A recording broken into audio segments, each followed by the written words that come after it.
Olha, gente, antes da MCU existir, lá no começo dos anos 2000, já existia um boom de franquias no cinema que fizeram sucesso e assim concluíram o seu plano de ter uma história que tenha início, meio e fim. Porém, longe do brilho do sol, diversas outras franquias que também tinham um enorme potencial para se estabelecerem como dominantes na cena do cinema, acabaram flopando absurdamente e simplesmente foram varridas para debaixo do tapete. Hoje a gente vai falar dessas franquias que são sinônimo de vergonha alheia.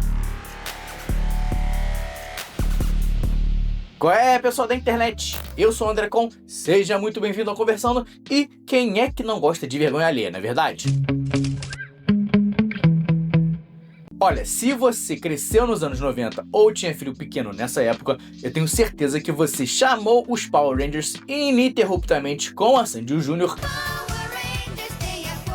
e brincava com aquele bonequinho que tinha a cabeça que rodava de um lado para o outro. E bem, talvez você não se lembre, mas em 2017, os Power Rangers tiveram um retorno às telas do cinema com um filme lançado que pretendia ser o início de uma nova franquia com várias e várias obras. De maneira curiosa, esse filme reboot dos Power Rangers chegou alguns anos depois de um curta lançado no YouTube, feito por fãs e que foi um sucesso absurdo. O curta se chamava Power Rangers Unauthorized e era uma história muito mais adulta, muito mais sombria, que utilizava os personagens da franquia num mundo pós-apocalíptico, cheio de sangue, cheio de lutas intensas e que na verdade deixou a galera maluca de tão bom que esse curta era. O problema é que isso gerou um hype absurdo pro filme dos Power Rangers que estava para ser lançado pela Lionsgate, o estúdio. E aí, meu irmão, quando chegou aquela coisa mal feita, com uma história meia boca, uns personagens vazios e uma clara intenção de se apegar somente ao passado ao invés de realmente fazer um filme bom, aí ninguém perdoou não. Afinal, como podia um curta de 15 minutos, feito por fãs para o YouTube, ser tão melhor, mas tão melhor que o filme que foi lançado para os cinemas e que custou cerca de 100 milhões de doletas. E aí a galera caiu matando a pau em cima desse filme. E sabe qual é o pior disso tudo? O estúdio já estava em modo franquia desde o primeiro filme. Pois antes mesmo desse Power Rangers de 2017 chegar aos cinemas, a Lionsgate já tinha anunciado um plano para construir uma grande franquia com outros 6 filmes nesse universo. Um universo cinematográfico que iria juntar todas as histórias de um filme até o outro, concluindo assim uma grande saga épica. Daí o marketing foi pra cima, anunciando essa como uma nova grande franquia de Hollywood que ia fazer acontecer e que não sei o que a MCU é coisa do passado. O problema foi que geral cagou pra eles. Ninguém se lembra do filme, a franquia flopou absurdamente e simplesmente desapareceu por completo. Bom, é nisso que dá você pensar em contar 7 histórias sem sequer ter contado a primeira. E falando em 7 histórias, aliás, 7 histórias boas, vamos falar dela, a franquia que deveria ter sido estabelecida como uma nova dinastia nos cinemas lá no ano de 2016. Animais Fantásticos deveria sim ter sido uma das maiores coisas da história recente do cinema. Se não pela sua história, pelo menos pelo seu elenco. Porque se você tem Ed Redmayne, Colin Farrell, Ezra Miller, na época em que as pessoas ainda respeitavam ele, e até o Jude Law, cara, que elenco é esse? E você tem que conseguir trazer alguma coisa boa pro cinema. E sendo uma franquia já com uma fanbase enorme e predisposta a amar esses filmes, além de estarem sedentos por novas histórias do universo de Harry Potter, pois a franquia não tinha nenhuma nova obra desde 2011, quando o último filme do Harry Potter foi lançado, era impossível essa franquia falhar. Mas falhou e falhou miseravelmente. O primeiro filme é até legal, tem uma história ok, que ambienta a gente nessa nova saga, só que dali pra frente, essa franquia se transforma numa grande metralhadora de bosta. Primeiro porque não faz sentido o personagem do Newt Scamander continuar sendo o personagem principal dessa franquia. Tudo desse universo é sobre o Dumbledore jovem, inclusive a épica batalha final, onde esse universo inevitavelmente chegaria, com um confronto entre o Grindelwald e o Dumbledore. Cara, o Newt Scamander não tem nada a ganhar e nem a perder estando nessas missões. Por que ele tá lá, cara? Ele não tem desenvolvimento pessoal, ele não tem nenhum tipo de aprendizado, ele não tem nada. O cara tá lá completamente deslocado por 2 filmes inteiros. Mas por algum motivo que eu nunca vou entender, os produtores decidiram que sim, ele era o novo protagonista dessa história. Então assim, é completamente sem sentido. E bem, depois desse primeiro filme, cara, a franquia entrou realmente em queda livre. Isso porque os filmes seguintes foram uma grande bagunça, com péssimos roteiros, controvérsia com o ator principal, que era o Johnny Depp na época, uma cacetada de coisa que não fazia sentido dentro do canon original de Harry Potter, e na boa, esses filmes são mais chatos que metaleiro em show da Shakira. Caso você tenha esquecido o plot do filme mais recente, Os Segredos de Dumbledore, basicamente a gente fica sabendo que o líder do mundo mágico é escolhido por uma criatura mágica que tem a habilidade de ver o futuro, e ela tem que se curvar para escolher um líder que tenha um coração puro. Ou seja, os bruxos literalmente têm que sequestrar um animal selvagem para que ele possa decidir quem é que vai ser o líder de toda a comunidade mágica. Puta que pariu, cara, que coisa ruim. Não, é sério, eu não inventei isso não. Cara, sério, isso é inacreditavelmente ruim. Parece que foi escrito por uma criança de 5 anos de idade. E bem, apesar de ter feito um sucesso econômico, afinal a marca ainda é Harry Potter, no fim das contas, nem a crítica, nem o público, nem os Potterhead, eu incluído, quiseram continuar vendo esse desastre que caiu no completo esquecimento e hoje a gente finge que nunca aconteceu.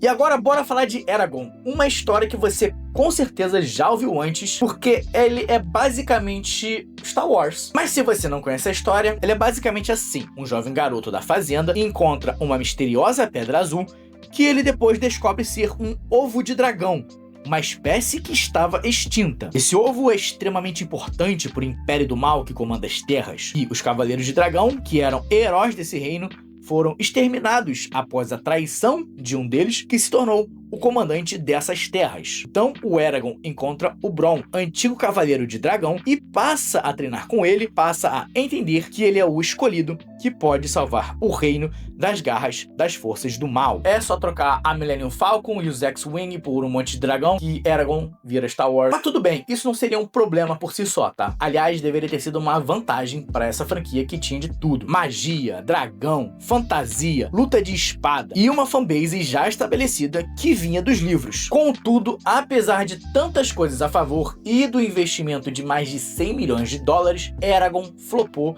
E flopou muito. E sabe qual é um dos principais motivos para isso? É porque o filme foi dirigido por um moço chamado Stephen Fangmeier. Já ouviu falar dele? Não? Pois é, Eragon foi o único filme dirigido por esse moço na sua carreira. O Stephen Fangmeier nunca foi diretor. Ele era especialista em efeitos visuais. Agora, por que diabos o estúdio colocou nas mãos de um cara completamente inexperiente uma grande franquia com um orçamento absurdo, eu nunca vou entender. Bom, o fato é que com terríveis 15% de aprovação no Rotten Tomatoes, o filme foi duramente criticado pelo seu péssimo script, que não tinha personalidade nenhuma, e no fim das contas não passou de uma fantasia genérica que qualquer mestre de RPG teria feito muito melhor. Flopado no Reino Unido, no Canadá, nos Estados Unidos e aqui no Conversando também, Eragon foi chutado para fora dos estúdios, e uma franquia que tinha potencial para durar anos e um plano concreto de 4 filmes se tornou sinônimo de vergonha alheia. Parece que eu preciso pegar um ar, calma. Vamos falar dele. Percy Jackson. A franquia que é a grande personificação de como decisões péssimas de um estúdio podem matar, assassinar algo que tem um grande potencial. Isso porque Percy Jackson era uma saga que já tinha uma fanbase muito grande e muita gente tratava ele como o novo Harry Potter. Eu mesmo adorava, li todos os livros lá, pelo menos do 1º ao 5º, depois tem mais de 20, não acompanhei. E não é por acaso que Percy Jackson era tratado como o novo Harry Potter, pois a sua premissa é incrivelmente original e poderia sim ter estabelecido uma enorme dominância nos cinemas. Com o sucesso estrondoso dos livros, era evidente que uma adaptação para os cinemas chegaria em breve. Aliás, não apenas uma, porque a ideia original da Fox era fazer um arco de 5 filmes que cobrisse todos os eventos dos primeiros livros. O estúdio trouxe o diretor Chris Columbus, que dirigiu os 2 primeiros filmes de Harry Potter, então as expectativas eram altíssimas e dificilmente isso aqui ia dar ruim. Mas aí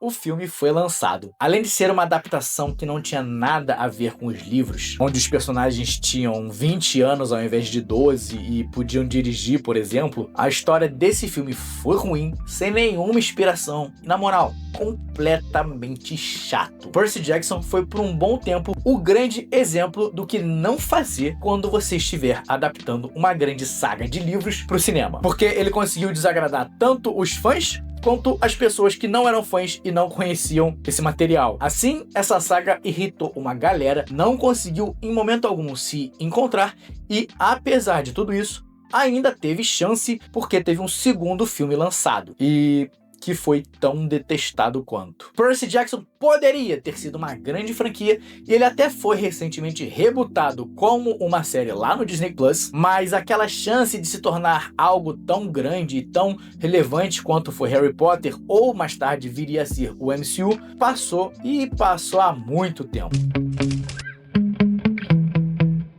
Cara, esse aqui é meio estranho, tá? Mas vem comigo, confia. Você se lembra daquele filme de 2004, do Van Helsing, com aquele CGI duvidoso, que tinha o Hugh Jackman como a sua principal estrela? É, isso aí mesmo, tu lembra? E tu gostava, né? Pois é, você sabia que ele deveria ter sido o pontapé inicial para um grande universo compartilhado da Universal? Então, Van Helsing tentou pegar carona numa outra grande franquia dessa época, para poder dar início a esse universo compartilhado da Universal. Isso porque A Múmia tinha sido lançada em 1999 e a sua continuação em 2001 e só se falava desses filmes na época. E com razão, tá? Porque esses dois filmes são o auge do entretenimento divertido de ação e aventura no cinema. Na moral, são dois dos melhores filmes já feitos e quem diz que não passa de hater sem argumento. Mas voltando pro Van Helsing, a Universal Studios tentou surfar no sucesso dos filmes da Múmia e Van Helsing deveria sim ter sido o começo de um universo de filmes em que ela iria trazer os seus clássicos monstros para o cinema. Porém, naquele ano, o filme enfrentou a competição de uns filminhos desconhecidos, como Shrek, Harry Potter e o Prisioneiro de Azkaban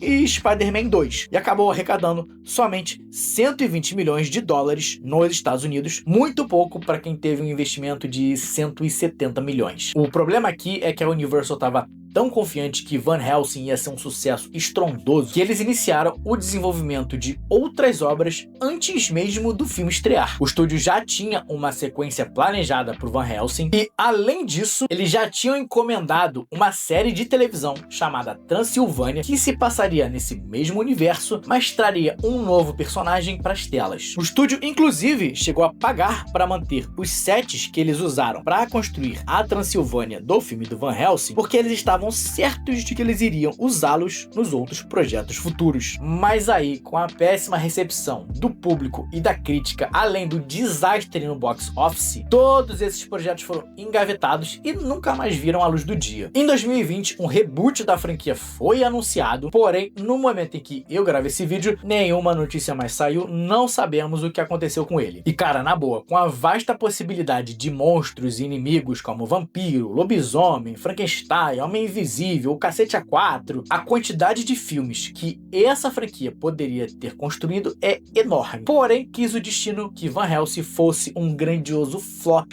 e que essa franquia nunca se estabelecesse como dominante nos cinemas. Ah, qual é? Tá de caô? Vai sair antes de se inscrever aqui no canal? Clica no botãozinho aqui de baixo. Faz o que a cabeça flutuante tá falando.